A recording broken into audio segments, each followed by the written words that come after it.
Huckabee, Michael Reagan on his father's legacy. Lisa Marie Presley and Wink Martindale remember Elvis. And hashtag Walkaway founder Brandon Strock.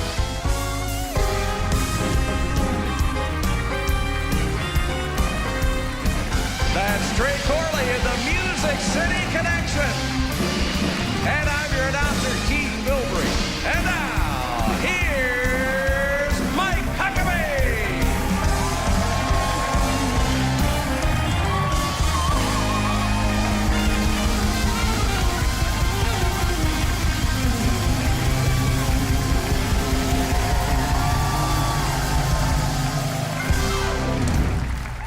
Whoa. What a great audience we've got out here tonight. We're going to have so much fun, and we're delighted that you have joined us. Thank you for being here. Now, I'm going to tell you a little story. A reporter in Arkansas covered me from my earliest days as first an unsuccessful candidate, then through multiple winning campaigns. During the time, I held the offices of lieutenant governor and governor, and then on to national presidential campaigns. Now, this guy wrote hundreds, if not thousands of stories about me. But to this day, I honestly don't know if he liked me or not. I haven't the slightest idea if he voted for me or against me. Quite frankly, some of his articles made me seem like a good guy. Some made me cringe. But I cringed because the story was accurate. Oh, I may not have liked it, but I couldn't say it was unfair. I didn't like it because it was fair, and I just didn't come across very well. That reporter was a genuinely professional journalist. Now, when I read my own quotes in a story and it makes me mad at the reporter, folks, I wasn't quoted accurately or fairly. I mean, they're my words. But if I'm mad at myself because they're my own words, I've got to own them. Members of the media have been in a snit because President Trump calls them fake news, and he said that they're the enemy of the people. Now, he has clarified that he doesn't think all the media are enemies of the people. His comments aren't an attack on the First Amendment. Rather, it's a pushback against the biased, elitist, advocacy-based reporting that stands in the way of real journalism. We need a free press, and we need one that's not afraid of anyone or anything, and a press that will speak truth to power. By the way, a responsible press is the watchdog of our Constitution and our great republic. But today, we've got much less a watchdog and more an attack dog toward conservatives or Christians. And then we've got a lapdog for liberals and those who hold people of faith in utter contempt. So, what does it even mean when we use the term free press?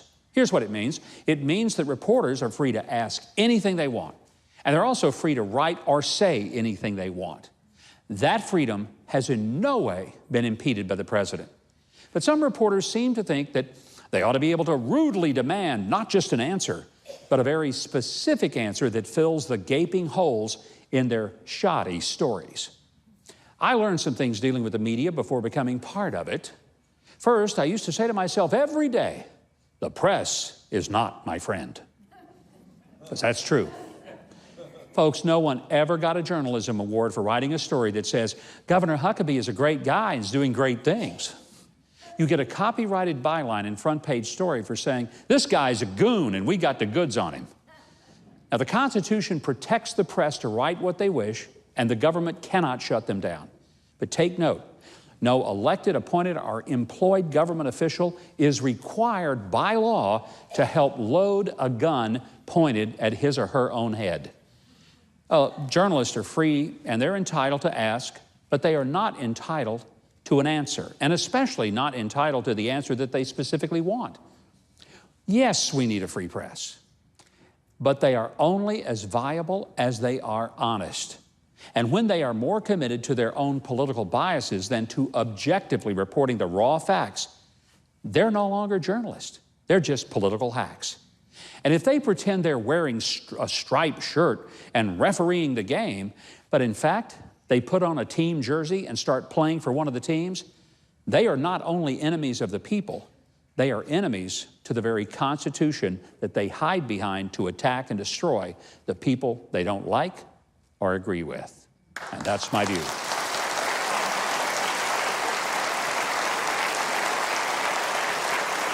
Well, you would think that my next guest might be the perfect demographic for the Democrats.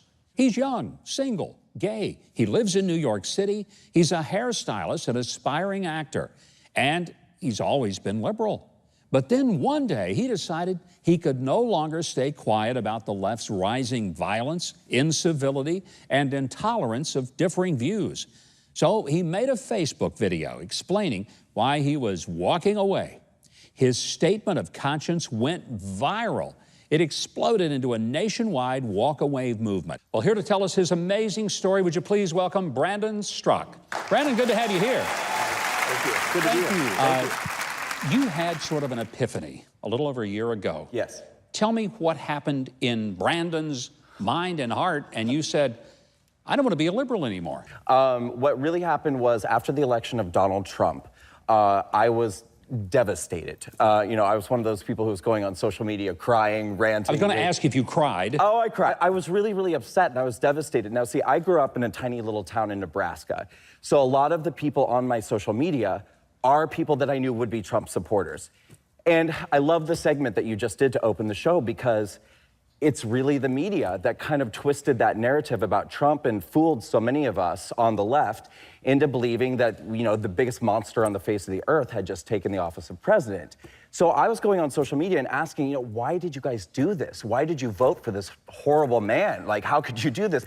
And one of the things that I went on there and I was really upset about is I said, you know, you, just like the rest of us, watched as he mocked a person's disability before a cheering crowd. Like, how could you vote for this man? And this woman, who was literally my babysitter when I was a baby, a staunch Christian conservative, she and I had many battles over the years on social media. She reached out to me privately and said, like, look, don't bite my head off, but I'm just asking, have you seen this?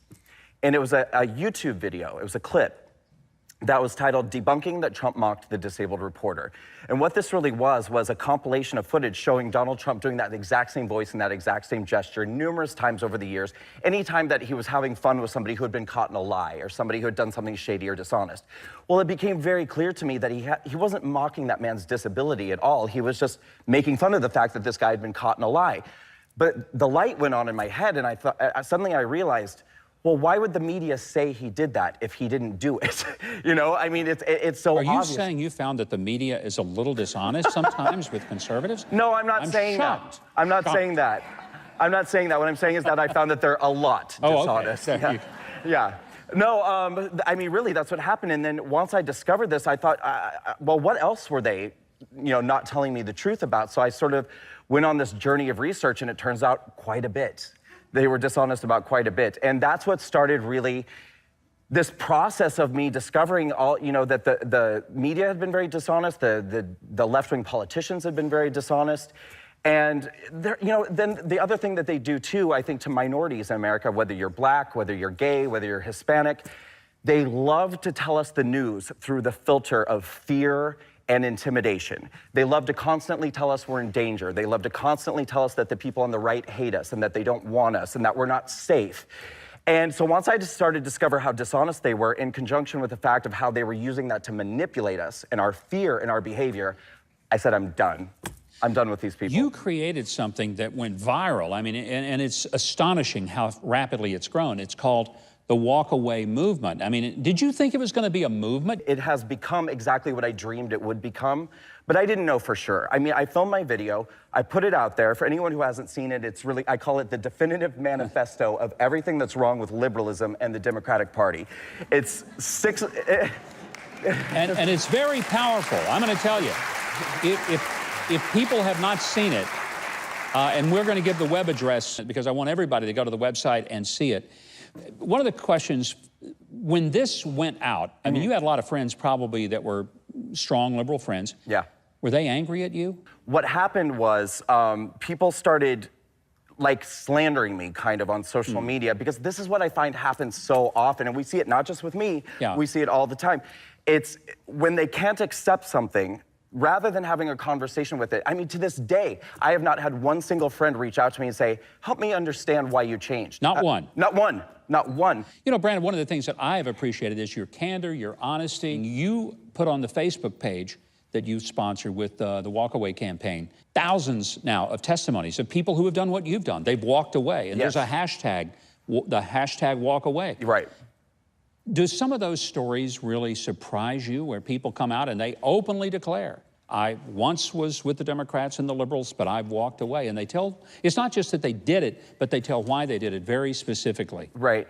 Well, there's a term that people use when they have an experience like mine. They call it being red-pilled, that you took a red pill. Yeah, and so the thing is, it might be hard for people to understand, but once you have an experience like this, once you become red-pilled, you kind of see everything in focus suddenly. So when I watch other people's stories, even if it's something that I personally haven't experienced at all, and they're living a completely different kind of life than I'm living, I'm still able to get it.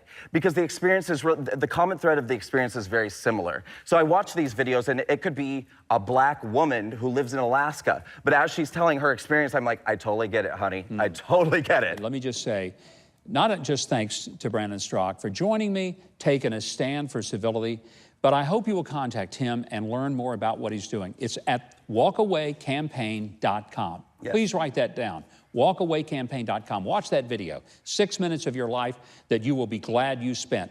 Also, search Facebook for hashtag walkawaycampaign. You can follow him on social media at US Minority. And Brandon, what a delight. So great to meet you. It is a pleasure. Thank you. Thank you. All right. Hey, Keith, I want you to tell the audience why they shouldn't walk away from us. Oh, that would be a mistake. Coming up, Lisa Marie Presley remembers her father. Then later, Michael Reagan joins us. Plus, Wink and Sandy Martindale are all on Huckabee.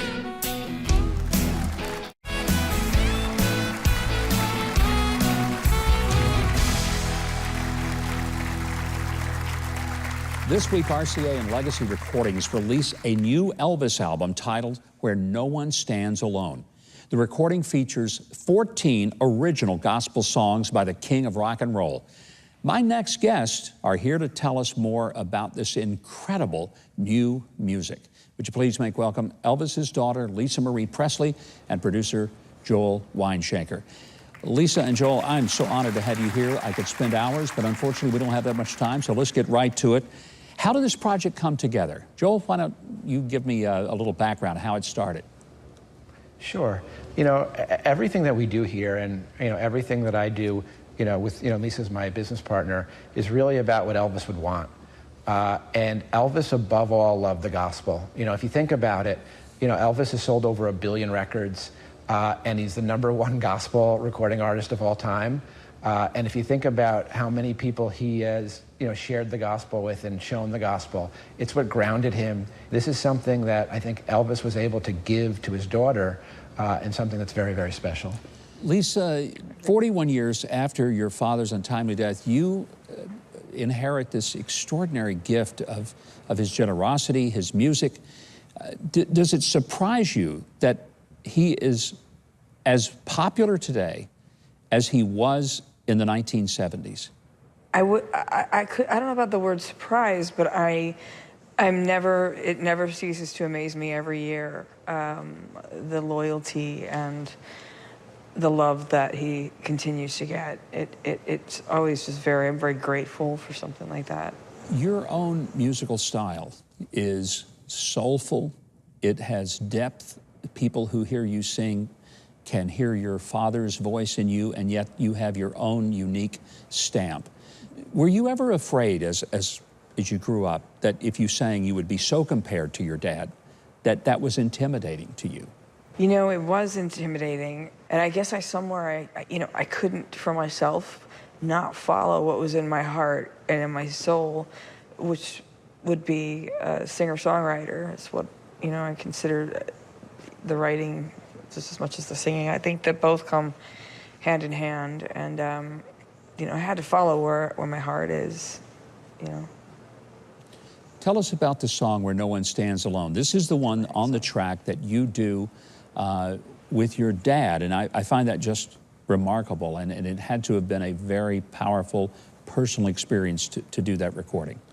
Actually, this song came about, it was Joel here, my business partner, who had this vision and idea about it. And I wasn't familiar with the song very much. And so I first heard it. Then I figured out my harmony very quickly because I just did it in a few takes. And then when I went into the sound booth, I was, as I was singing, I was reading the lyrics and just like, you know, I felt overwhelmed by, wow, you know, this song is talking to me very loudly right now. It kind of was like, it felt like a hand was coming down and grabbing me and lifting me up for just a second, you know, and like it really had that kind of an impact on me. And then I got very emotional. She broke down a little bit, and when she broke down, everyone in the control room broke down as well. We were all crying. The take that she did after was so amazing, and it was so Presley. It's, you know, she was singing with her dad. They were giving and taking, and they were going, you know, above and below, and you couldn't tell where one started and the other ended. It was really one of the most incredible experiences I've ever had in the studio. Well, I think the people who get this album are going to absolutely love it. And you have such an amazing group of people with it. Darlene Love, members from the Imperials and others who I think are going to add so much to it. I cannot wait for people to get their hands on the brand new album, Where No One Stands Alone. And I want to thank both of you for being here. What a delight and an honor to have you with us tonight. Thank you so much. Governor. Thank you. Thank you. And by the way, you can get your copy of Elvis's Where No One Stands Alone at your favorite online music retailer or visit Graceland.com. All right, Keith, I'm all shook up. I really am. And I'm just thinking that 41 years after his untimely death, the music and influence of Elvis continues. Oh, by the way, there's something else that continues, and that's this show. So, Keith, tell us what's coming up next. Well, coming up, Huck's hero, Chloe Howard, and her anti-bullying campaign. And conservative host Michael Reagan. Stay tuned. Well, it's one for the money, two for the show. Three to get ready. Now go back over, don't you?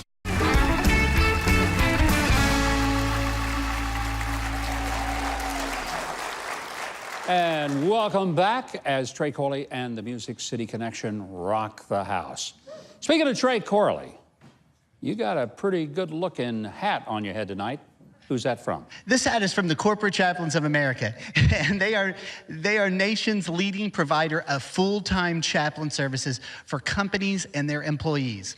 They provide a counseling and encouragement, prayer, and hope of the gospel in the workplace across the country. So I just want to say thanks to all of the chaplains that are out there that are making a difference. Thank you very much. Indeed. And our thanks to Matt Yates for the hat from this fine organization. You want to know more about Corporate Chaplains of America? Just ask Trey Corley. He knows all about it. Or if you'd like to invite a chaplain to your workplace or know more, don't ask Trey. Visit their website at chaplain.org. Now, there is a national epidemic where the strong prey on the weak. And the hits that kids take to their self-esteem makes freedom seem like a pipe dream to many of them. Our Huck's hero tonight knows firsthand the brutality of bullies. But she also knows who she is, and she knows what it takes for someone to realize just how strong they really are. I want you to meet tonight's Huck's hero.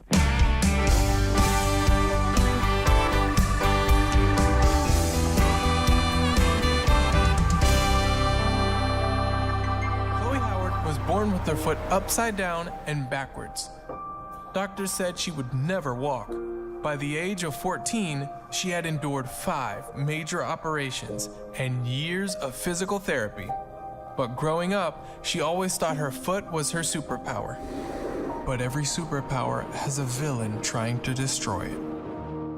Freshman year of high school came, and her superpower attracted quite a bit of attention. Then one day, in the lunchroom, she was assaulted. Against her will, her foot was shown to her peers. Flooding her heart were the shame and lies, saying that what made her special actually made her an outcast. But instead of allowing those words to destroy her hope, she took a stand and decided that her foot was not a detriment, but rather, it's what made her beautiful. This is only one of the 160,000 stories of kids who deal with bullies on a daily basis. Through Chloe's story, maybe one day those kids will see their uniqueness as a gift, and in turn help others see the value in themselves.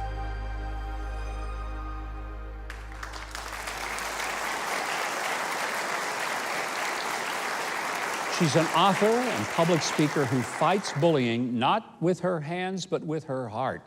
Please make welcome tonight's Huck's hero, Chloe Howard. Chloe, so nice having you here. Thank you so much for having me. You were bullied and people attempted to humiliate you. How did you handle that in a way that just gave you a sense of you're okay? It was really challenging. I had always thought growing up that I was special and beautiful just the way I was. Because of my parents' faith, I was taught that my foot was beautiful and special. And then when I was assaulted, those truths were completely derailed, and I, for the first time, felt ashamed of my foot. I went to therapy, and my parents were so incredibly supportive. And I did happen to meet Bono, the lead singer of the band U2, who spoke truth into my life and inspired me to start telling my story. What did he say to you? He told me, Chloe, that what happened to you is an injustice. And every time you speak out about injustice, you speak for those who cannot speak for themselves. You've now done a book called Stand Beautiful and a children's version of it called Stand Beautiful. Tell me about the reaction that you have when you talk to audiences, particularly young people, about fighting back against bullying. Yeah, I travel all around the world speaking at schools and churches and events about this idea of stand beautiful, of loving ourselves just the way we are, seeing ourselves as the perfectly imperfect human beings that we are, and recognizing that differences aren't just okay but should be celebrated. And I've noticed that when I'm vulnerable with people, when I share my story, they are vulnerable back and they want to share their story as well. So I have so many fun stories about people coming and sharing those stories with me. It's so special. My guess is that when you finish speaking, there are a lot of kids who come up to you with tears in their eyes because you gave them something that they didn't have before you spoke, and that was hope. What I've learned is that only we have the power to determine what our labels are. That whether you're a victim to bullying or whether you are a bully yourself, that you're not stuck in that label. That our label is beautiful. You don't have to be a victim and you don't have to be the bully. We as people are resilient and we can rewrite our stories. You deserve to be our hero tonight, and you are a beautiful young lady inside and out.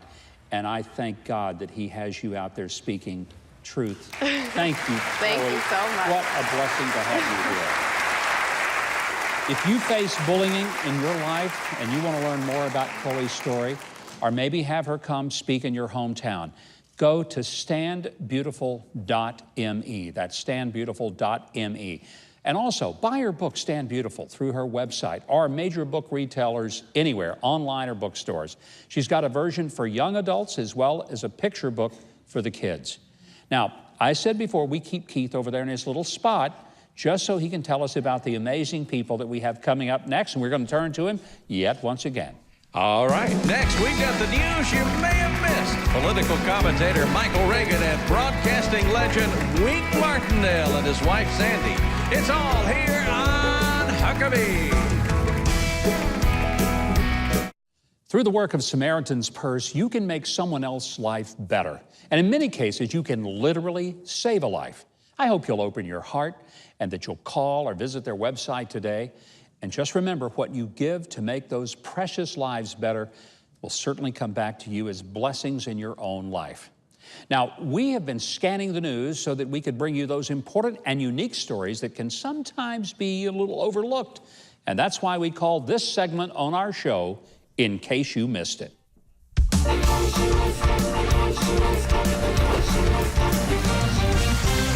All right, from our Freedom of My Speech But Not Yours file, evangelist Greg Laurie had the audacity to put up this vicious and salacious billboard in Southern California. Oh, I know what you're thinking. How dare he put a foreign flag behind him to advertise an event in Anaheim? But that's not it. It's not even the Sinatra-like swagger with the mic in hand. No, it's this that caused an outrage in Southern California. How dare someone hold a Bible in their hand on a billboard? Well, Reverend Laurie had contracted with the Irvine Company to post large billboards promoting the crusade at Fashion Island Mall. However, the Irvine Company said the billboard provoked multiple complaints and a serious threat. So they requested the design be changed. Reverend Laurie provided a new ad without himself and without the Bible. But that wasn't enough. They told him to scrap it, and they refunded his money. Now, perhaps if Reverend Laurie had been holding up this, or even this, or this, then I could understand the decision.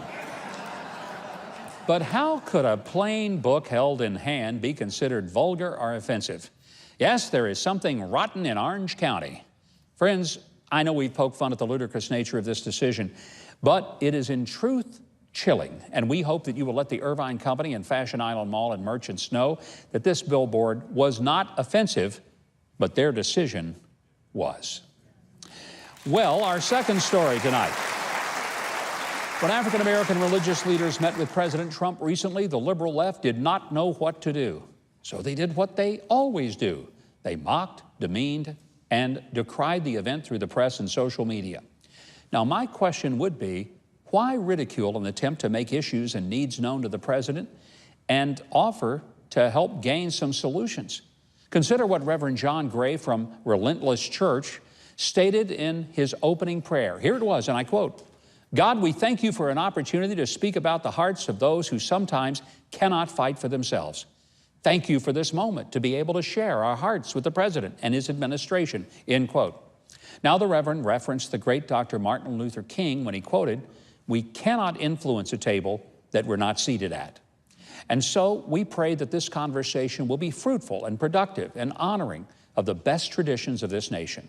Now, do you find the words of those prayers or having a discussion among influential leaders and the president somehow wrong or worth criticizing?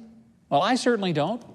My hope is that we will see more meetings like this between divergent groups along with decisions that will make breakthroughs in America for its citizens. Most of all, I hope heaven hears many more prayers from all of us about serving those in need and calling upon our president to take the lead. And finally tonight, from our utterly amazing file, did you catch that? Utterly amazing file. There is a group of cattle near Sanford, Florida who moonlight as police. I'm not making this up. You see, Sanford police were in pursuit of a stolen car when it crashed. The driver, Jennifer Ann Kaufman, took off into a nearby pasture, hoping to escape and enjoy the dairy air. It doesn't get worse, it has to get better from there. But little did she know that bovine justice awaited her in the night. The Seminole County Sheriff's helicopter assisting the police saw 20 cows chasing Kaufman back and forth across the field. The cattle eventually wore the carjacker down, so she crawled through a fence and surrendered to the Sanford police. In the social media post, the Sheriff's Department thanked the cow cops, saying, "Our herd of cattle provided law enforcement a big assist, repeatedly following and helping corral one who strayed onto their turf." And when asked about the successful apprehension, one of the cows allegedly said, "Please remind Jennifer that crime doesn't pay, but cream always does." I think we've milked this segment enough. It's time to move on, and so we shall. And once again, we have saved you much time and agony because we read the news, so you don't have to. There you go. Well, as the son of President Ronald Reagan, my next guest has carried on his father's legacy, defending patriotism, conservatism, and common sense. He's done it through his popular radio show and best-selling books. Today, he is a much sought-after speaker and commentator on current events, and he's the president of the Reagan Legacy Foundation. Please welcome Michael Reagan to our show. Michael, welcome. Good to be with you, Governor. Michael, something that is important to you that you've been a champion of is an honest appraisal of American history. Do you think we're just not even understanding who we are as Americans anymore? We don't understand ourselves because we're not taught. There's no education. I ran into a young man in Germany a few years ago, asked him what he knew about the Berlin Wall. He said, well, the Americans kept it up, or put it up to keep the communists out of their sector. I was amazed by that, so what I did was put it in a Ronald Reagan room at the Checkpoint Charlie Museum a year later. a few years ago, I was playing golf with a young man, told him I was headed to Normandy to raise the flag at the American cemetery on Sunday morning. He said to me, why is there an American cemetery at Normandy? Had no reason to know. He didn't know why. I said to him, I said, did you think D-Day was the day your report card came home?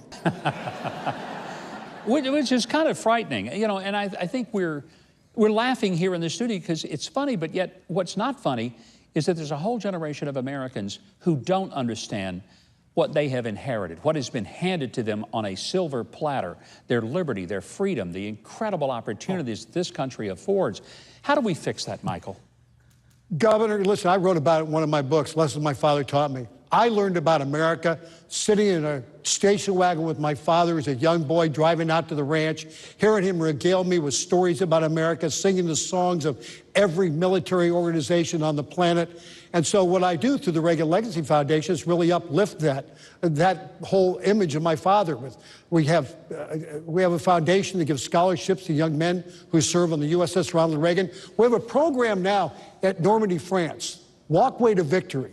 People can go online to walkwaytovictory.com and order a brick with the name of a loved one who served in the Second World War in the European theater.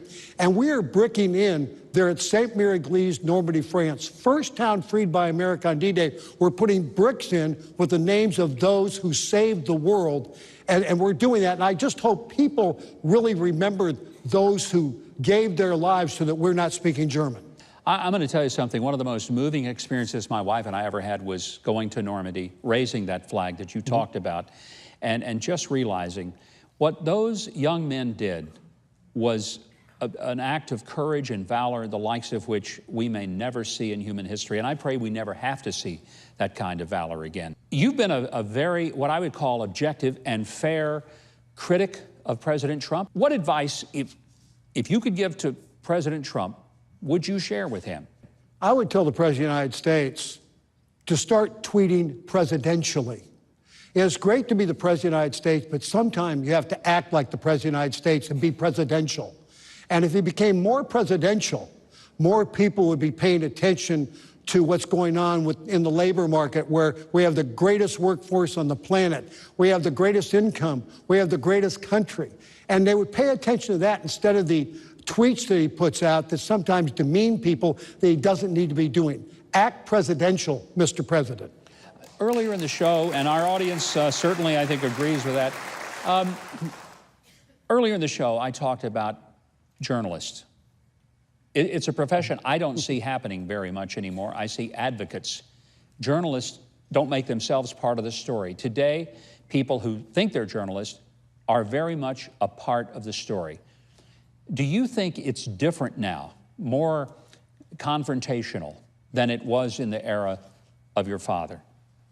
Today, we're angrier. And I think that's what people are dealing with, the fact that I can't turn on the news anymore. I have to turn on opinion. I don't want opinion, I want the news. Give me the news, I'll form my opinion, if you will.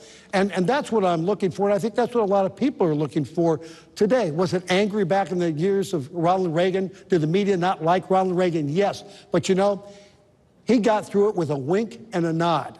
He didn't get through it by calling out the press. He called them out with humor. Well, he was a master at the use of humor. And he was a master at a lot of other things. And I think one thing that I've seen, President Trump is the first president since your father that believed that it was a good thing for America not only to be strong, but to exert its strength to the other nations of the world.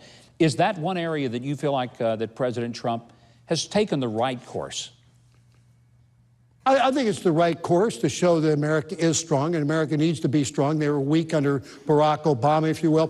One thing that my father and I talked about and really upset him is when these liberals or these Democrats, and only they do this, would go overseas to a foreign country and look back and point a finger at the United States and blame the United States for every ill known to mankind. My father couldn't put up with that, didn't like it when Jimmy Carter did it, didn't like it when Bill Clinton did it, and I certainly don't like it, and I'm sure nobody in your audience likes it either. It's time for Americans to stand up for Americans. If you're liberal, you don't want to stand up for us, move.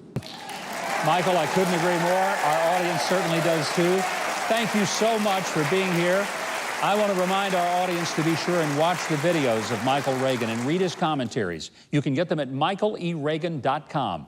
And then after you browse his website, learn how you can honor World War II veterans through the Walkway to Victory Memorial.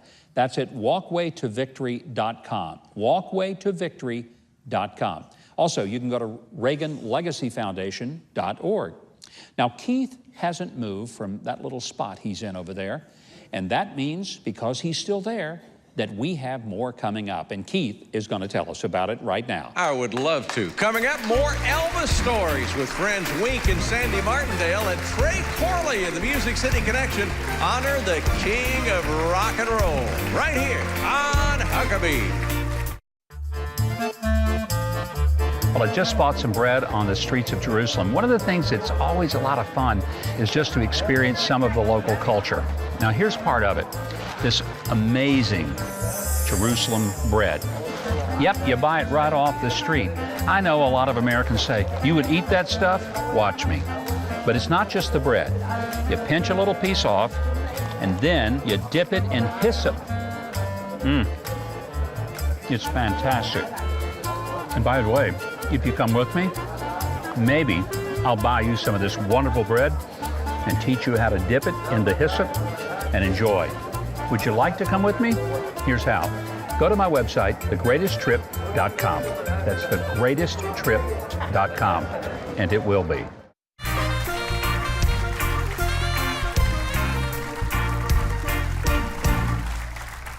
Well, earlier in the show, we enjoyed speaking with the daughter of Elvis Presley, Lisa Marie. Well, as we move into the annual remembrance of the king of rock known as Elvis Week, we thought it might be good to talk to some others who also knew him very well. One was the host of a local TV dance show when he met Elvis. The other was Elvis's girlfriend. But Cupid had a different plan, and the two became husband and wife. They've been blessed with great success in Hollywood. Please welcome the king of game shows and his lovely bride, Wink and Sandy Martindale. So great having you guys. Thank you. It's so good to be here. You know, Wink, I get an Elvis squirrel. You get an Elvis squirrel, too. Man, I feel like I'm back in Arkansas with an Elvis squirrel. I'll tell you what. That's high cotton for a Razorback boy. Most people know you as this iconic game show host that hosted more game shows than I think anybody but Bill Cullen. Yeah, I could never hold a job. Yeah, but my heavens, what an impact you've had on the entertainment business. But what they don't know is that you were working in radio in Memphis, Tennessee, when a young guy in 1954 recorded an album, and a guy named Sam Phillips brought it to your radio station in July of 1954. What happened that night? Well, I was the morning man at that radio station, WHBQ, and I happened to be at the radio station that night. It was a hot July night, 1954, as you mentioned, and I was showing some of my friends from Jackson, Tennessee around the station, and I heard the commotion coming out of this studio where a DJ named Dewey Phillips did a show called Red Hot and Blue. And I excused myself from my group, and I went in there, and Sam Phillips, founder of Sun Records, had walked in with a new record by a truck driver named Elvis Presley. It was called That's All Right, Mama. That's all right now, Mama. That's all right with me. He put it on, played it once, switchboard lit up. He played it 7 times in a row.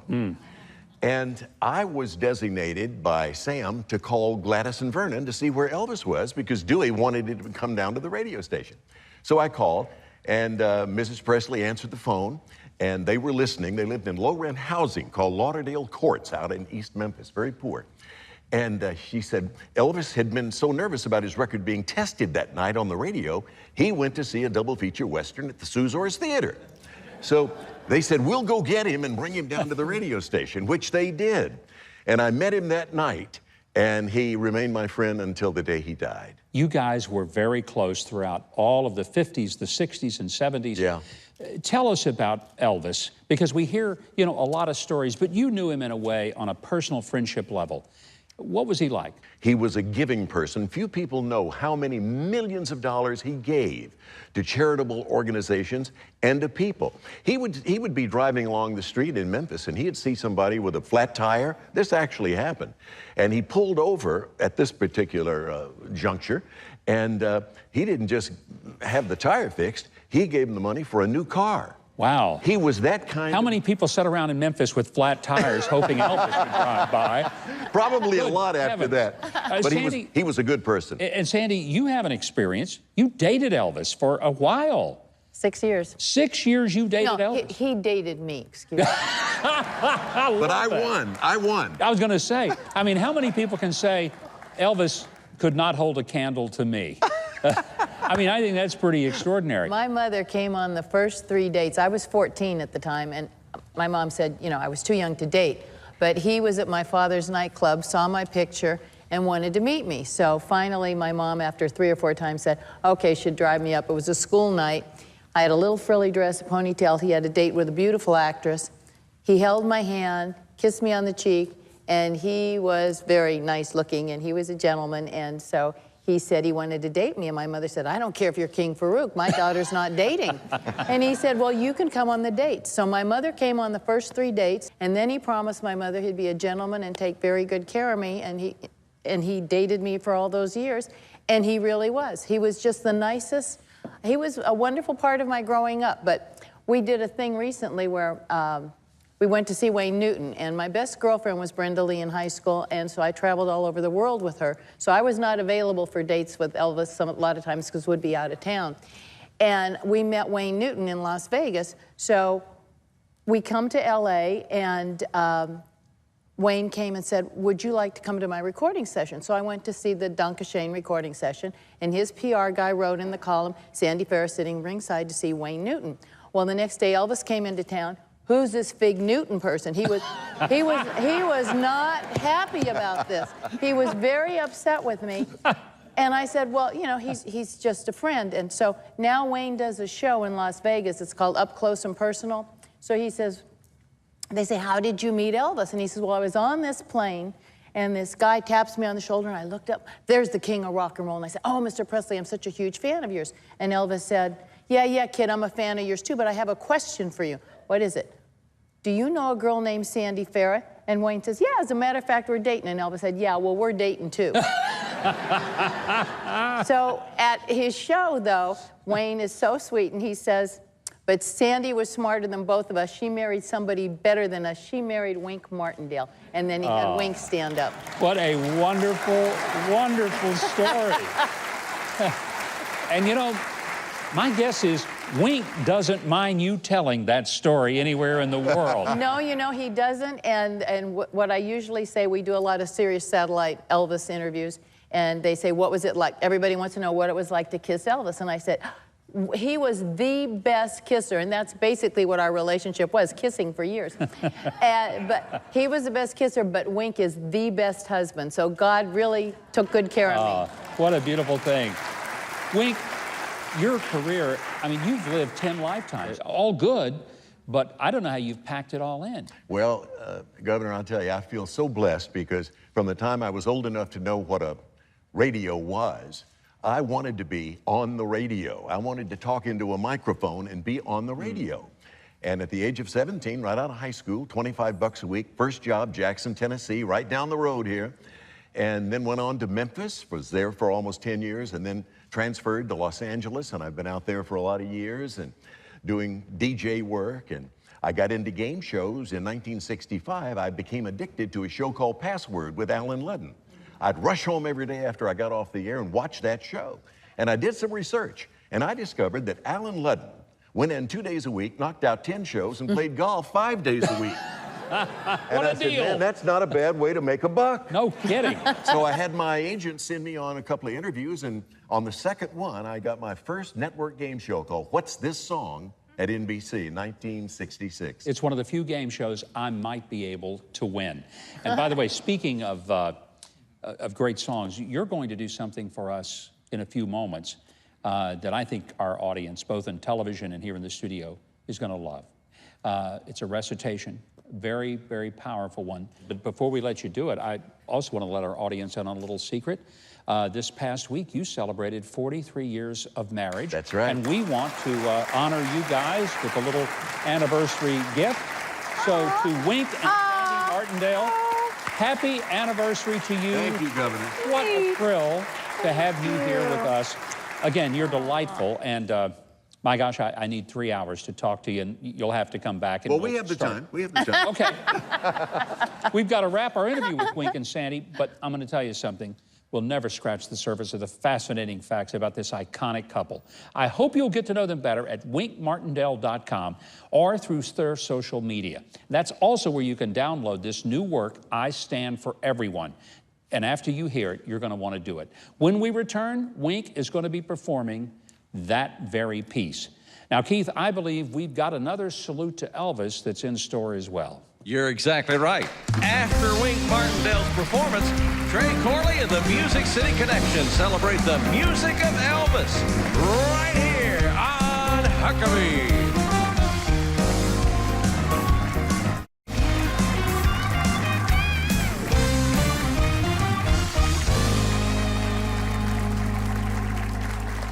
And welcome back. Now here is the multi-talented Wink Martindale to tell you about his performance.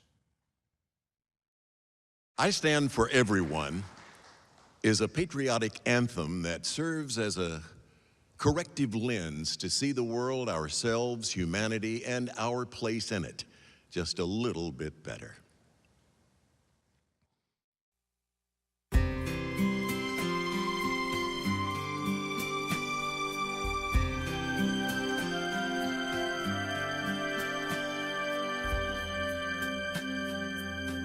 Now more than ever before, it's time to close the divide in our country, to underscore just what we stand for.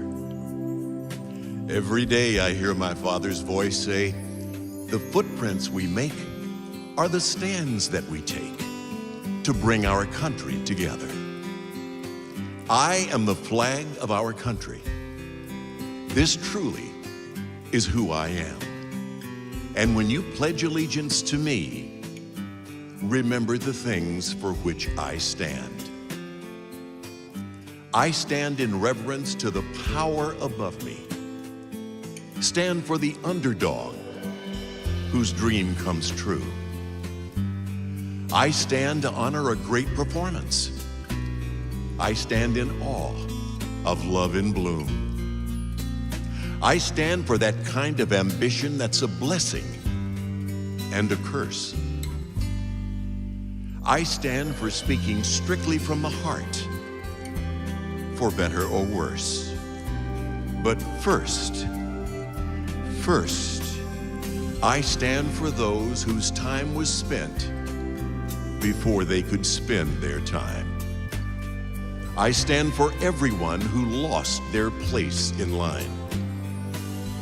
Oh, I stand for kissing and a whole lot of hugging. Stand for the would have beens had they held on.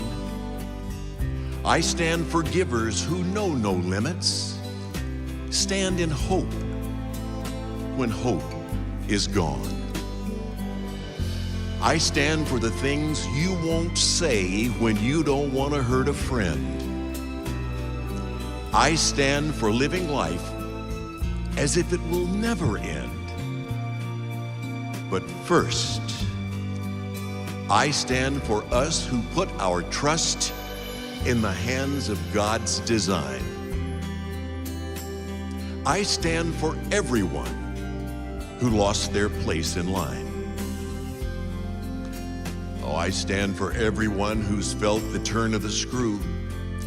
For those who know rejection is just another point of view. I've saved a place in line for everybody still chasing their dreams, or so it seems. I stand for the bold and the daring who spun out on Dead Man's Curve. I stand in lieu of everybody who deserves to be heard. But first, I stand for those whose time was spent before they could spend their time. I stand for everyone. I stand for everyone. I stand for everyone who lost their place in line.